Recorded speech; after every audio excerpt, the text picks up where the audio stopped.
மிகுந்த மரியாதைக்கும் உரித்தார் நபிகள் நாயகம் ஸல்லல்லாஹு அலைஹி வஸல்லம் அன்னவர்கள் நபித்தோழர்களுக்கு மத்தியிலே ஒரு அழகான ஒரு விஷயத்தை பற்றி கேள்வி கேட்டார்கள். அவர்கள் கேட்ட கேள்வி என்ன, அதற்குண்டான பதில் என்ன, அதிலிருந்து கிடைக்கக்கூடிய பாடங்கள் படிப்பினைகள் நமக்கு என்ன என்பதை ஹதீஸ் நமக்கு சொல்லித் தருகிறது. ஹதீஸினுடைய அறிவிப்பாளர் இப்னு மஸ்ஊத் ரலியல்லாஹு தஆலா அன்ஹு அவர்கள் இந்த ஹதீஸு முஸ்னத் அஹ்மதில் 3938வது ஹதீஸாகவும் திருமதி ஷரீஃபிலே 2488வது செய்தியாகவும் இந்த ஹதீஸு பதிவாகி இருக்கிறது. நபிகள் நாயகம் ஸல்லல்லாஹு அலைஹி வஸல்லம் அன்னவர்கள் அலா உஹ்பிருக்கும் பிமன் யஹ்ருமு அலன்னார், உங்களுக்கு ஒரு விஷயத்தை நான் அறிவிக்கட்டுமா என்று சொன்னார்கள்.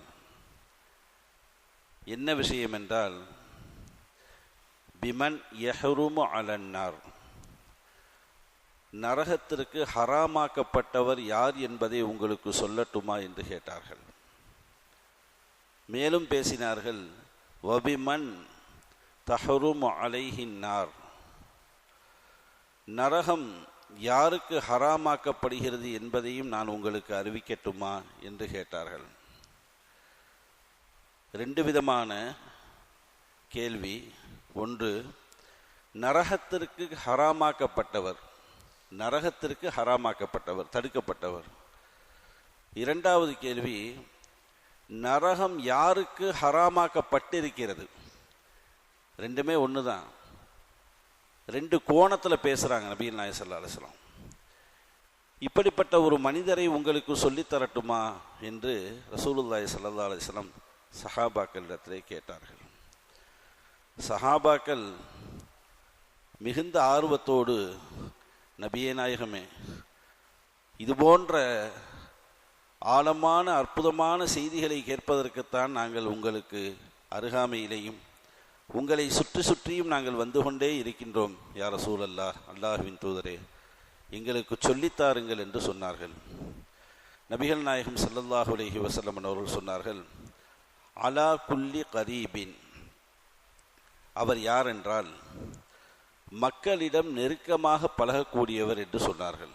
மக்களிடம் நெருக்கமாக அன்போடு பண்போடு பாசத்தோடு பழகுபவர் என்று சொல்லிவிட்டு, ஹய்யினின், இன்னும் பழகக்கூடிய அந்த நபரிடத்திலே மென்மையானவராக அவர் நடந்து கொள்ளுவார் என்று சொன்னார்கள். ரெண்டாவது, முதல்ல மக்கள்கிட்ட பாசநேசத்தோடு பழக வேண்டும். இரண்டாவது, ஹய்யின், மென்மையானவராக அவர் இருப்பார், எளிமையானவராக அவர் இருப்பார். மூன்றாவது, சஹலின், மேலும் அவர் எளிமையோடு மட்டுமல்லாமல் மிருதுவானவராக அவர் மக்களிடத்திலே நடந்து கொள்ளுவார். இவருக்குத்தான் நரகம் ஹராம் என்றார்கள் நபிகள் நாயகம் ஸல்லல்லாஹு அலைஹி வஸல்லம். இவரின் மீது நரகம் தடுக்கப்பட்டிருக்கின்றது என்றார்கள் ரசூலுல்லாஹி ஸல்லல்லாஹு அலைஹி வஸல்லம் அவர்கள். கண்ணியமான அன்புமிக்க பெருமக்களே, இந்த ஹதீஸில் நபிகள் நாயகம் ஸல்லல்லாஹு அலைஹி வஸல்லம் முஃமினுடைய, முஸ்லிமுடைய உயர்ந்த குணாதிசயங்களை இந்த ஹதீஸில் நமக்கு எடுத்து காட்டியிருக்கின்றார்கள். ஹதீஸினுடைய முதல் தகவல் என்னவென்றால், கரீபு, மக்களிடம் நெருக்கமாக பழகுபவர் என்று சொன்னார்கள். பொதுவாகவே ஒவ்வொரு முஸ்லிமும் சரி, எந்த ஒரு மனிதர்களையும் மக்களையும் வெறுக்காமல் அவர்களோடு நேசத்தோடு பாசத்தோடு இணக்கத்தோடு பண்போடு பழகக்கூடியவராக இருக்க வேண்டும். அதை தாண்டி தன்னுடைய உறவினர்கள், சொந்த பந்தங்கள், நண்பர்கள், அத்துணை நபர்களின் மீதும் இவர் நல்லுறவோடு அவர் நடந்து கொள்ள வேண்டும். இந்த கரீப் என்ற வார்த்தைக்கு இவ்வளவு பொருளை ரசூலுல்லாஹி ஸல்லல்லாஹு அலைஹி வஸல்லம் தர்றாங்க. அடுத்து, பிறருக்கு உதவி செய்யக்கூடிய உதவியாளராகவும் அவர் இருப்பார் என்கின்றார்கள். மக்கள் அவர்களுடைய குணங்களை பார்த்து மக்களே அவரை பிரியப்படக்கூடியவராக இருப்பார். இதுதான் கரீப் என்பதனுடைய ஆழமான கருத்தாக நமக்கு முன்வைக்கின்றார்கள். ஹதீஸினுடைய இரண்டாவது செய்தி ஹய்யின், மென்மையானவர். மென்மையானவர் கடுமையாக பேச மாட்டார், கோபம் அடுத்தவரின் மீது அவர் கொள்ள மாட்டார், அதிகமாக அவரிடத்தில் கோபம் இருக்காது, பிறரை அவமதிக்கவும் மாட்டார், கருணையுடன் நடந்து கொள்ளுவார். இப்படிப்பட்ட பண்புதான் அந்த ஹய்யினுக்குள்ளே சொந்தம். அந்த ஹய்யின் என்று சொல்லக்கூடிய மென்மையானவராக அந்த ஒரு முஃமின் முஸ்லிம் இருப்பார் என்றார்கள் நபிகள் நாயகம் ஸல்லல்லாஹு அலைஹி வஸல்லம். அல்லாஹு ஜல்லஷானஹு தஆலா நபிகள் நாயகத்தை பற்றி குர்ஆனிலே அல்லாஹ் சொல்லும் பொழுது, உங்களை நான் மென்மையானவராக நான் அனுப்பாமல் இருந்திருந்தால், அதாவது கோபப்பட்டவராக நீங்கள் இருந்திருந்தால், மக்கள் எல்லாம் உங்களை பார்த்து விரண்டு ஓடி இருப்பார்கள் என்கின்றான் அல்லாஹ் ஜல்லஷானஹு தஆலா. யாரை பார்த்து? நமது நாயகம் ஸல்லல்லாஹு அலைஹி வஸல்லம் அவங்கள பார்த்து அல்லாஹ் ஜல்லஷானஹு தஆலா சொல்கிறான், நீங்கள் மென்மையோடு நடந்து கொள்வதின் காரணமாகத்தான் மக்கள் எல்லாம் அலையலையாக கூட்டம் கூட்டமாக உங்களை பிரியப்படுகின்றார்கள், உங்களோடு இருக்கின்றார்கள், நீங்கள் சொல்லும் கருத்துக்களை உள்வாங்கி அதை தன்னுடைய வாழ்வாக அமைத்துக் கொள்கின்றார்கள் என்பதை அல்லாஹ் திருமறையில் அல்லாஹ் சொல்லித் தருகின்றான். இந்த ஹதீஸனுடைய மூணாவது செய்தி சஹல், எளிமையானவர், இலகுவானவர் என்றார்கள் நாயகம் ஸல்லல்லாஹு அலைஹி வஸல்லம்.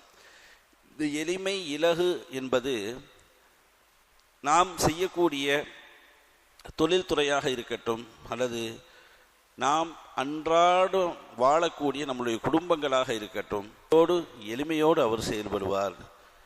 வியாபாரமாக இருக்கட்டும், அல்லது குடும்பத்தில் கடினமாக நடக்காதவராக இருப்பார். எந்த ஒரு காரியத்திற்கும் பிடிவாதம் என்பது அவரிடத்தில் இருக்காது. பிறருக்கு உதவி செய்யக்கூடிய வசதியாளராக அவர் இருப்பார் என்றார்கள் நாயகம் ஸல்லல்லாஹு அலைஹி வஸல்லம் அவர்கள். நபிகள் நாயகம் ஸல்லல்லாஹு அலைஹி வஸல்லம் அவருடைய காலத்திலே மஸ்ஜிதுல் நபவியில் ஒருவர் வருவார். வந்த உடனேயே பள்ளிவாசலுக்குள்ளே வந்து சிறுநீர் கழிப்பார். நபி ஸல்லல்லாஹு அலைஹி வஸல்லம் அவங்க காலத்தில் பள்ளிவாசல் நேர எல்லாம் சஹாபாக்கள் எல்லாரும் ஒன்றா உட்காந்துருப்பாங்க. உட்காந்துருக்க அந்த தருணத்தில் பள்ளிக்குள்ளே வந்து அவர் என்ன செய்வார்? சிறுநீர் கழிப்பார். சஹாபாக்கள் எல்லாம் அதை பார்த்து கடுமையாக கோபம் கொள்ளுவார்கள், சினம் கொண்டு எழுவார்கள். நபி ஸல்லல்லாஹு அலைஹி வஸல்லம் சொல்லுவாங்க, கொஞ்சம் பொறுங்கள், அவர் முழுவதுமாக சிறுநீர் கழித்து முடிக்கட்டும் என்று சொல்லுவார்கள். சிறுநீர் கழித்ததற்கு பிறகு நாயகம் ஸல்லல்லாஹு அலைஹி வஸல்லம் அவர்கள் அவரை அழைத்து சொல்லுவார்கள், பள்ளிவாசல்கள் என்பது அல்லாஹுவை தொழுவதற்காக வேண்டி, வணக்க வழிபாடு செய்வதற்காக வேண்டி கட்டப்பட்டது. இதனை சிறுநீர் கழிக்கக்கூடாது, அசுத்தப்படுத்தக்கூடாது என்ற ஒரு அற்புதமான ஒரு பண்பான ஒரு வார்த்தையை அந்த மனிதரிடத்தில் சொல்லி அவருக்கு கண்ணியம் செய்து, அவர் வெளியூர்காரவர் என்பதால் வெளியூருக்கு செல்லக்கூடிய அவருக்கு வழி அனுப்பக்கூடிய வேலையை கூட நபிகள் நாயகம் ஸல்லல்லாஹு அலைஹி வஸல்லம் செஞ்சாங்க. செஞ்சு அவர் அனுப்பிச்சு வச்சாங்க. அவர் போய் அந்த ஊரில் உள்ள எல்லாத்தையுமே கூட்டிகிட்டு வந்துட்டார். கூட்டிகிட்டு வந்து, இப்படிப்பட்ட ஒரு மனிதர் இந்த ஊரில் இருக்கார், நம்ம எல்லாருமே இஸ்லாத்திற்கு வந்துடலாம் அப்படின்ட்டு ஒரு கிராமத்தையே அழைச்சிட்டு வந்து அஷ்ஹது அல்லா இலாஹ இல்லல்லாஹ் அஷ்ஹது அன்ன முஹம்மது ரசூலுல்லாஹ் என்ற கலிமாவை சொல்லி இஸ்லாத்துக்கு வந்த ஒரு செய்தியை நம்ம பார்க்குறோம். அப்போ அந்த சம்பவத்தில் கிடைக்கக்கூடிய பாடம் மிக முக்கியமானது என்னவென்றால், நபி ஸல்லல்லாஹு அலைஹி வஸல்லம் கோபமாக பேசலை, அந்த மனிதரை அவமானப்படுத்தலை, அடுத்ததாக அவரை அடியுங்கள் என்பதாக உத்தரவும் பிறப்பிக்கவில்லை, மென்மையான அறிவுரைகளை கூறினார்கள் என்பதாக நம்ம பார்க்குறோம். அதைத்தான் இந்த ஹதீஸ் நமக்கு சுருக்கமாக சொல்லித் தருகிறது. நீங்கள் உங்களுடைய உடலை நரகத்திலிருந்து பாதுகாத்து கொள்ள வேண்டுமென்றால், நரகம் உங்களுக்கு தடுக்கப்பட வேண்டுமென்றால், ஹராமாக்கப்பட வேண்டுமென்றால், இது போன்ற நற்குணங்களை நீங்கள் உங்கள் வாழ்வாக நீங்கள் அமைத்து கொள்ளுங்கள் என்ற தகவலை ரசூலுல்லாஹி ஸல்லல்லாஹு அலைஹி வஸல்லம் அவங்க சொல்லித்தர்றாங்க. எல்லாம் வல்ல ரப்புல் ஆலமீன் எந்தெந்த காரியங்களையெல்லாம் நமக்கு வாழ்வியல் பாடங்கள், படிப்பினைகளாக, ஒழுக்கங்களாக சொல்லி கொடுத்தார்களோ அதை முழுமையாக பேணி நடக்கக்கூடிய நல்ல முஃமினீன்களாக அல்லாஹ் நம் எல்லோரையும் ஆக்கி